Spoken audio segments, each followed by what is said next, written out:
Hello everyone. आज का topic है माइग्रेन। माइग्रेन एक आम बीमारी है जो एक या दो लोगों की परेशानी नहीं बल्कि दुनिया भर में 1 अरब से भी अधिक लोग हर साल माइग्रेन से पीड़ित होते हैं।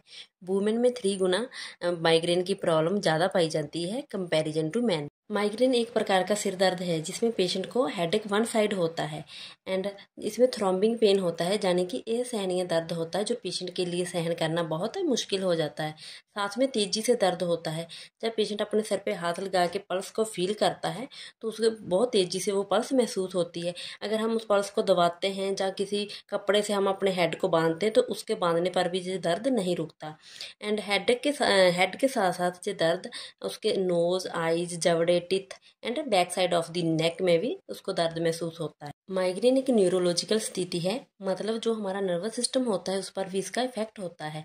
नर्वस सिस्टम क्या होता है? जो हमारी डेली की गतिविधियां, जो जितने भी हमारे बॉडी ऑर्गन्स है, कैसे काम करना, कैसे उनको कंट्रोल करना, कैसे मैसेज देना, जो सभी को कंट्रोल में रखता है वो नर्वस सिस्टम होता है। तो जो माइग्रेन का दर्द उसके ऊपर भी इफेक्ट करता है, जो हमारा नर्वस सिस्टम होता है। साथ में स्पाइनल कोड पर भी इसका इफेक्ट होता है। इसलिए सम केसेस में देखा गया है पेशेंट को धुंधलापन एंड बोलने में कठिनाई, हाथों पैरों में सुन्नापन, इस तरह की दिक्कत हो जाती है। उसका यही रीजन है, जो इतना माइग्रेन का असहनीय दर्द होता है उसका जो इफेक्ट है वो हमारे नर्वस सिस्टम एंड रीढ़ की हड्डी पर पड़ता है, जिसकी वजह से पेशेंट में इस तरह के लक्षण दिखाई देते हैं। माइग्रेन होने का कोई एग्जैक्ट एक कोज नहीं है जिसकी वजह से ही माइग्रेन हो। इसकी कई वजह हो सकती है, कई रीजन हो सकते हैं। जैसे हम ब्रेन से रिलेटेड, जो हमारे ब्रेन की नर्व्स है जो हमें सिग्नल देती है काम करने का, डेली एक्टिविटी, गतिविधियों जितनी भी हम करते हैं उस सभी को कंट्रोल करने का, तो उनमें कोई उतार चढ़ाव हो जाना, ब्रेन के जो केमिकल्स हैं उन लेवल्स का कोई इंक्रीज या डिक्रीज हो जाना, जो ब्लड वेसल्स है ब्रेन की उनमें असमानता हो जाना, ये सभी रीजन हो सकते हैं माइग्रेन। वुमेन्स में माइग्रेन का रीजन एक ये भी है, एस्ट्रोजन के लेवल का ज़्यादा हाई या लो हो जाना हार्मोनल डिस्टर्बेंस करके, जिसमें उनको हेडेक के साथ नोजिया, वॉमिटिंग जैसी दिक्कत होती है एंड कुछ पेशेंट को वॉमिटिंग के बाद काफ़ी हद तक हेडेक में राहत मिलती है। इसके अलावा जैसे जेनेटिक हिस्ट्री, कुछ लोगों में जैसे अगर पेरेंट्स को है तो आगे बच्चों में भी ये प्रॉब्लम हो सकती है। इसके अलावा इन्वायरमेंटल फैक्टर भी है। माइग्रेन हर एक व्यक्ति में अलग होता है, इसलिए हमें इसके ट्रिगर को पहचानना बहुत ज़रूरी है। यानी कौन सी ऐसी चीज़ें हैं जो माइग्रेन को बढ़ावा देती है, उसे उत्तेजित करती है। जैसे कि आपको माइग्रेन की प्रॉब्लम है लेकिन कुछ इन्वायरमेंटल फैक्टर ऐसे होते हैं जिसके होने से वो अटैक आपको आता है। जैसे कि स्ट्रेस होना, फिजिकली हो या मेंटली। अगर बहुत ज़्यादा आप स्ट्रेस हो गए, माइग्रेन की प्रॉब्लम आपको पहले से है, तो ज़्यादा स्ट्रेस होने से आपको माइग्रेन, सिर दर्द होता है। जहाँ कुछ लोगों में ज़्यादा गर्मी या सर्दी में अचानक से वो चले जाते हैं, उस समय होता है। नींद के पैटर्न में बदलाव आ जाने से होता है। कुछ लोगों को बहुत प्रॉब्लम होती है स्पार्क लाइट से, ब्राइट लाइट से प्रॉब्लम होती है। अगर वो अचानक से जाते हैं तो उसको अचानक से सिर दर्द होने लगता है। एंड लाउड नॉइज से, स्ट्रॉन्ग स्मेल से, कुछ लोग अगर पूरा दिन भूखा रहे या उन्होंने लेट भोजन किया तो इस वजह से उनका सिर दर्द होने लगता है। माइग्रेन का जो दर्द है जो हर एक पेशेंट में भी अलग अलग होता है। जैसे किसी में 30 मिनट, 15 मिनट, कुछ लोगों में 4 hours and 4 to 72 hours, day two weeks, इस तरह इसकी अलग अलग ड्यूरेशन होती है। Episodic migraine and chronic migraine में क्या फ़र्क है? एपिसोडिक माइग्रेन उसे कहते हैं जब किसी पेशेंट को एक मंथ में 14 दिन या उससे कम कंटिन्यू हेडेक होता है तो उसे हम एपिसोडिक माइग्रेन कह देते हैं।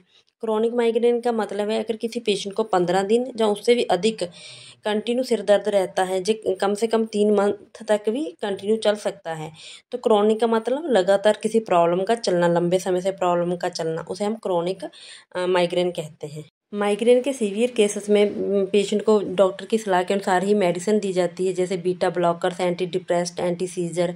इसके अलावा कुछ लोगों में इंजेक्शन भी लगाया जाता है क्योंकि माइग्रेन का दर्द इतना असहनीय हो जाता है जो मेडिसिन से भी कंट्रोल नहीं होता।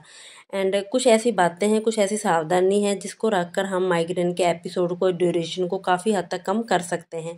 सबसे पहले हमें ये देखना है कि आपको जो सिर दर्द हो रहा है वो कितने समय तक होता है, उसकी ड्यूरेशन क्या है एंड कितना ज़्यादा सिर दर्द है, कितनी तेज़ी से हो रहा है, उसके बाद वीक में कितनी बार होता है।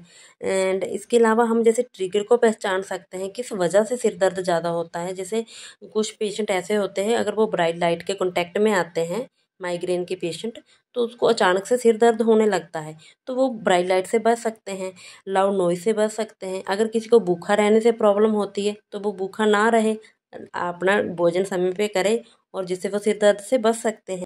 कुछ लोगों में ज़्यादा मीठा खाने से भी प्रॉब्लम होती है माइग्रेन की। तो जैसे चॉकलेट, कॉफ़ी, अल्कोहल, ज़्यादा मीठे वाले खाद्य पदार्थ, इन सभी से परहेज़ करें। जो फूड माइग्रेन को ट्रिगर करता है उससे परहेज़ करें। पौष्टिक आहार का यूज़ करें। फल, सब्जियाँ, साबुत अनाज, विटामिन, मैग्नीशियम के आप सप्लीमेंट्स ले सकते हैं, लेकिन डॉक्टर की सलाह के अनुसार ही उन्हें लेना चाहिए। भोजन को कभी भी नहीं छोड़ना चाहिए। इसके अलावा जैसे फिजिकली एंड मेंटल स्ट्रेस को कम करने के लिए रिलैक्सेशन टेक्निक का यूज़ करें, डीप ब्रीथ करें, योगा करें, मेडिटेशन करें। इस तरह की एक्टिविटी को लाइफ में ऐड कर सकते हैं। एंड जब आपको बहुत ज़्यादा दर्द होता है तो उस समय आप अप्लाई करें हॉट एंड कोल्ड कंप्रेसेस। अगर आपको आइस पैक से राहत नहीं मिल रही तो हॉट कंप्रेस यूज़ करें, जिससे भी आपको अच्छा महसूस होता है तो उसे अपने यूज़ में लें। ऑयल की मसाज कर सकते हैं, जिससे हेड एंड नेक की मसाज करें, जिससे पेन से रिलीफ मिले। ज़्यादा से ज़्यादा पानी पिएं। हाइड्रेशन इसमें बहुत ज़रूरी है, तो ज़्यादा से ज़्यादा पानी पिएं। इस तरह कुछ बातों को एंड ध्यान में रखकर एंड जो बातें आपको ट्रिगर करती है अपने माइग्रेन को, उससे बचकर आप माइग्रेन की प्रॉब्लम्स को कम कर सकते हैं।